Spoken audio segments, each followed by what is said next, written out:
ग्वादर से रिपोर्ट कर रहे हैं हमारे ब्यूरो चीफ सुलेमान हाशिम।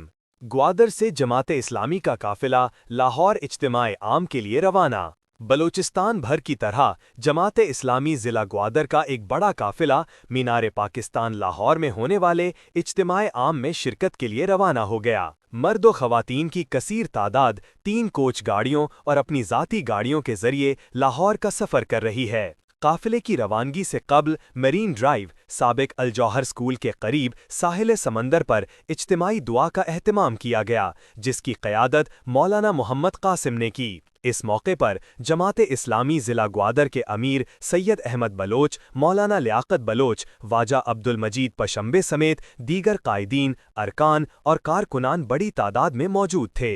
इज्तिमाए आम 21, 22 और 23 नवंबर को मीनार पाकिस्तान लाहौर में मुनक्किद होगा। अमीर जमाते इस्लामी ज़िला ग्वादर सैयद अहमद बलोच ने कहा कि ज़िला ग्वादर की तारीख़ में इस बार इज्तिमाए आम में जाने वाले मर्द व ख़वातीन की तादाद साबिक़ा तमाम इज्तिमाआत से ज़्यादा है। उनका कहना था कि इंशाअल्लाह ये इज्तिमा पाकिस्तान की तारीख़ का सबसे बड़ा इज्तिमा होगा, जिसमें ग्वादर से खैबर, कराची से चतराल और दुनिया भर से इस्लामी तहरीकों के कायदीन व रहनुमा शरीक होंगे।